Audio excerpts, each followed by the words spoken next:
versions. Yeah. Because it is about being in researching your own life, in self-inquiry, without judgment, being in that neutral space.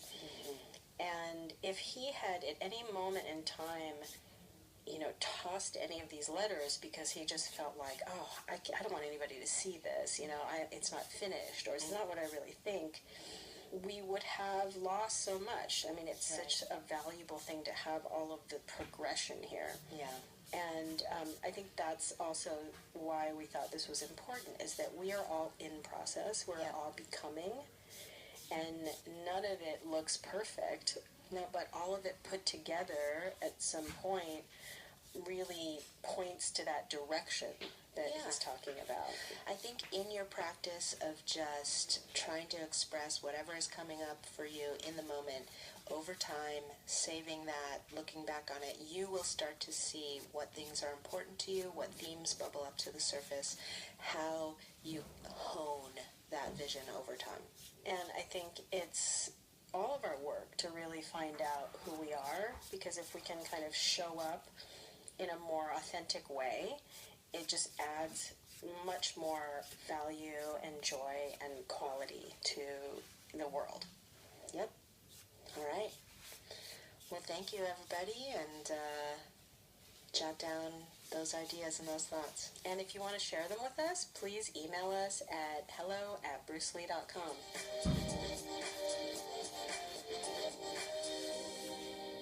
Our next segment is Awesome Asians and Happas. And this segment is a space where we honor and give a shout out to awesome Asians and Happas doing cool stuff in the world, as Bruce Lee would have wanted. So who do we have today? Today is a very personal one. I wanted to give a shout out to Taki Kimura. For those of you who don't know, now Taki is not like this, super famous person out in the world. He's the Japanese-American martial artist who is best known as being one of my dad's best friends, essentially. He was one of my dad's top students, closest friends. He was the best man at my parents' wedding. And he was the first person that my father certified to teach his art, and his first assistant instructor.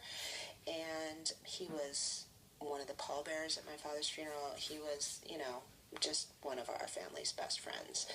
And, I wanted to just highlight Taki because he has stayed, first of all, he's born in 1924. So he is 93 now, almost 93, 92. And he's still going strong in Seattle. He goes every year on July 20th to my father's gravesite, and he and his students clean the grave area. They pay their respects. He has continued to teach my father's art nonstop throughout his life since being certified. And also, Taki and his family were interned during World War II. First at Tule Lake and later at Minidoka internment camps. And it was very hard on Taki. He was not able to graduate from high school because his family were put into these camps.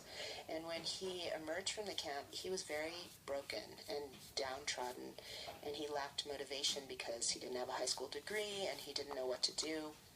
He was facing a lot of prejudice and racism that continued after the war for some time.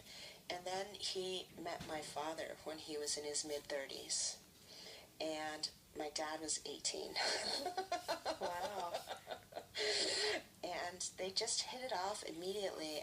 And Taki has always sort of credited my father with renewing his spirit and bringing him back to life and teaching him martial arts and giving him something to focus his life on. And, Taki has lived a quiet life. His family owned a supermarket in Seattle area and worked there, and he trained people in the basement for free.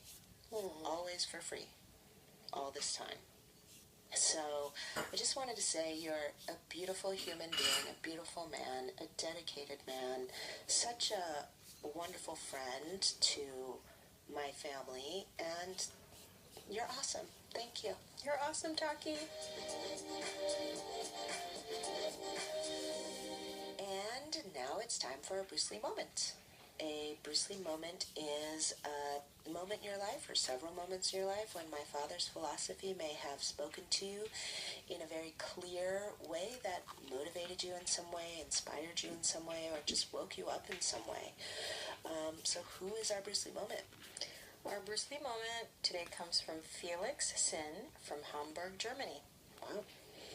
Felix writes, Dear Shannon and Sharon, I wanted to share my thoughts with you because my spiritual connection to Bruce Lee and the impact to my life has been so huge and deep for many years now. That's why I'm unbelievably thankful for the Bruce Lee podcasts and for your work to get Bruce Lee's rights back and keeping the spirit alive to help others.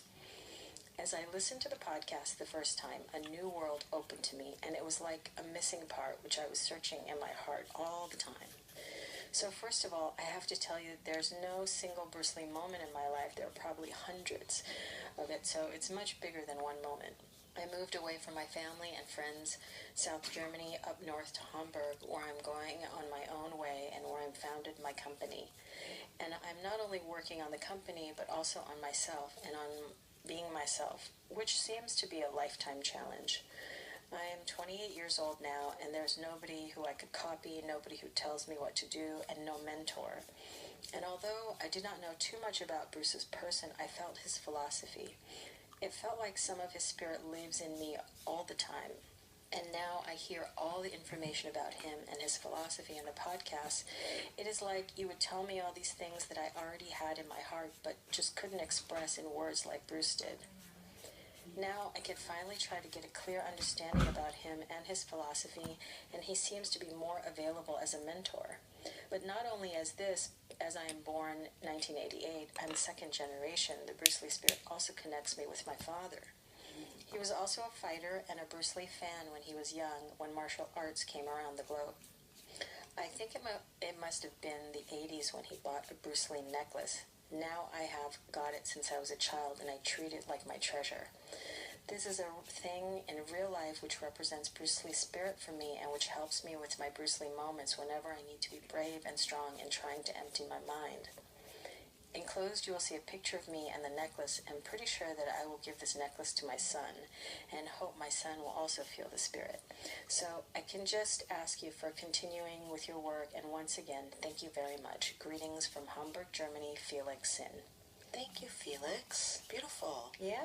And I love the multi-generational aspect of it as well. You know, I mean, because we're in a time and place where so many people were not even born when my father was alive and are still encountering him. This loss. I believe the movie has a universal theme. Now, I belong to a comedy theater company called Shochiku Shinkigeki. We recreate laughter and tears in everyday settings. When I saw the movie, I felt as if the modern world had turned into a period drama, and that everyone got dragged into war without realizing, after starting to fight one another. People get used to war. That's right. Ordinary people go to war, but lead ordinary lives. It's like war creeps in without ever making a sound. I think that's a terrifying point this entertaining movie makes, and I hope you don't mind how I describe the word. Let's quickly take a look at this pamphlet for the movie. It lists some of the 7,000 people who have invested in the production. Their names also appear on screen at the end of the film.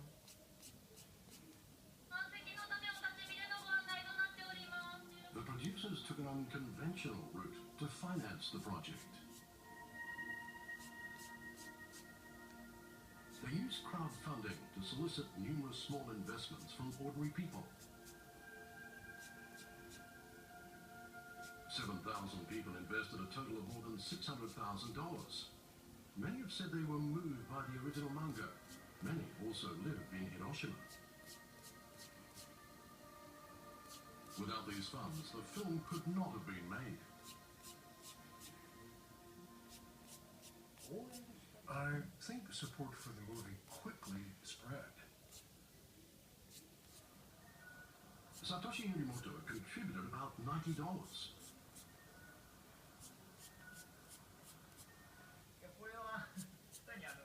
He wanted to keep his grandmother's memory of the war alive. The grandmother, Asuko, lived in Kure during the war. Morimoto says she often told him about her experiences there.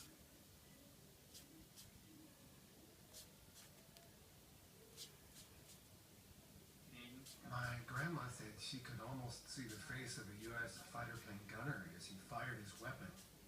She said she had a nervous breakdown and moved from the city. Air raids on Kure killed 2,000 civilians. Asuko lost her friends. Morimoto says that after watching the film, he began to appreciate more deeply the fact his grandmother survived the war.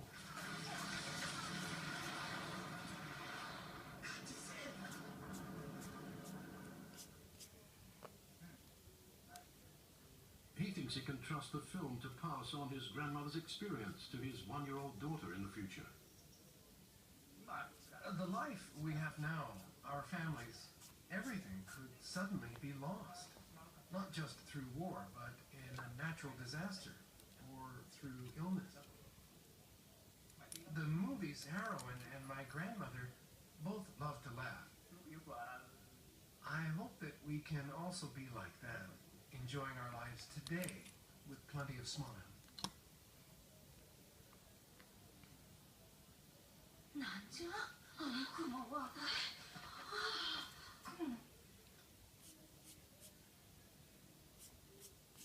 In Hiroshima, where the story is set, the movie has had a big impact on people who feel pressed to deal with fading memories of the atomic bombing.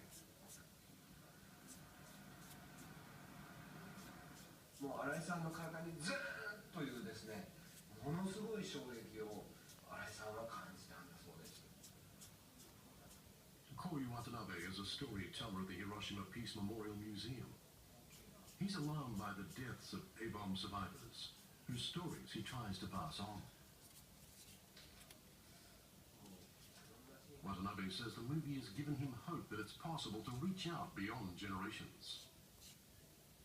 お兄ちゃんが購入したその夕方、景色が日常を The detailed illustrations of daily life help create a sense of reality.